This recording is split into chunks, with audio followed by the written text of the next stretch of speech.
All right, leaders, let's get straight to it. In the market today, being dominant isn't just a nice to have, it's everything.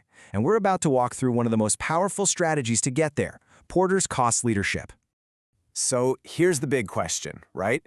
In a market that's totally crowded, how do you actually build an advantage that lasts? Look, it's not about working harder. It's about working smarter. It's about outthinking and outmaneuvering everyone else. The secret? It all comes down to efficiency.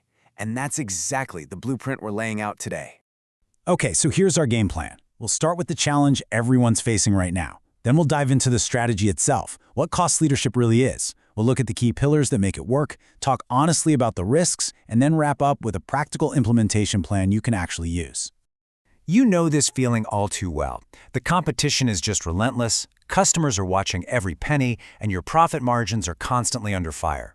In this kind of environment, being efficient, that's not just a goal, it's about survival. And that's exactly where this strategy becomes so powerful. We're going to lean on Michael Porter's classic framework for cost leadership. It's a time-tested way to take all that pressure and flip it, turning it into your single biggest advantage in the market. Okay, so what are we really talking about here? Cost leadership means you have the leanest, meanest, most efficient operation in your entire industry, full stop. But, and this is absolutely crucial, notice that little phrase, maintaining an acceptable quality. This isn't a race to the bottom. It's not about being cheap. It's about being the smartest, most efficient producer out there. Now, this is a distinction that trips up a lot of people, so let's be super clear. Cost leadership is a strategy. It's all about what you do inside your own four walls, your operations.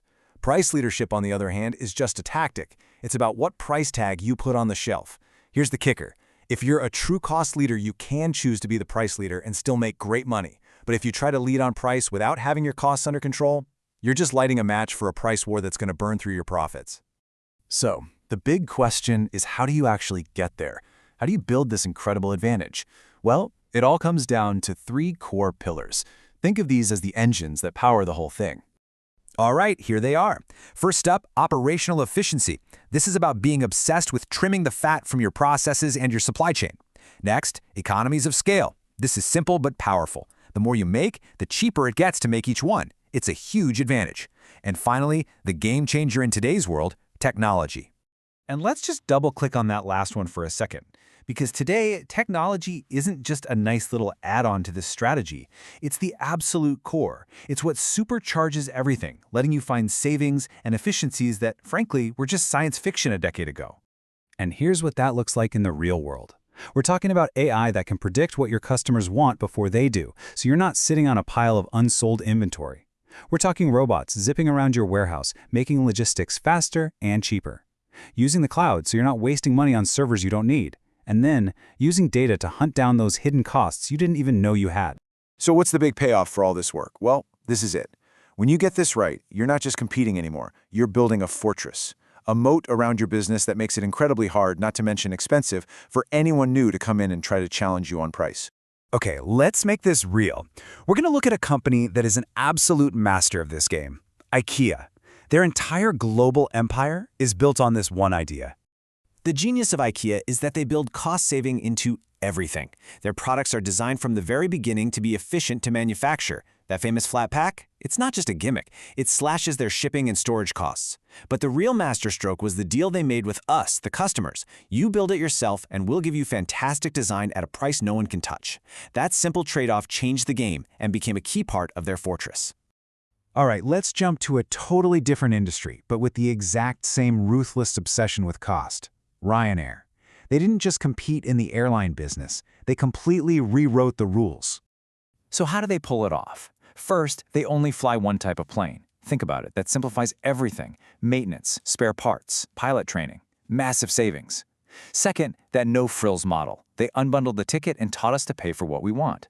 And finally, they fly into smaller, secondary airports. Why? Cheaper fees and faster turnarounds. Because for an airline like Ryanair, a plane sitting on the tarmac is a plane losing money. But look, let's be realistic. No strategy is a silver bullet. To be smart about this, we have to look at the other side of the coin, the potential risks and how you navigate them.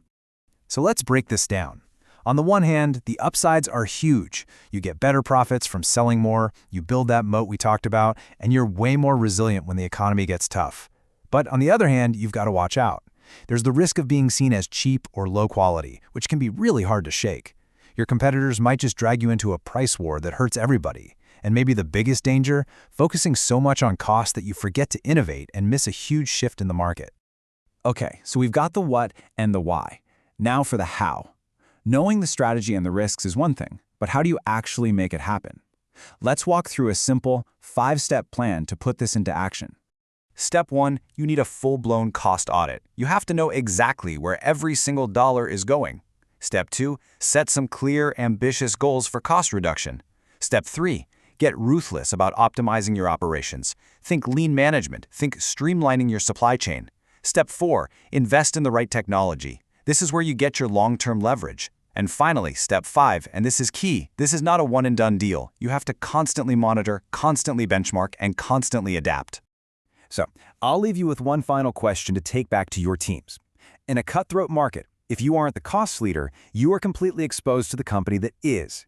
So the real question you have to ask isn't, can we afford to do this? It's, can we really afford not to?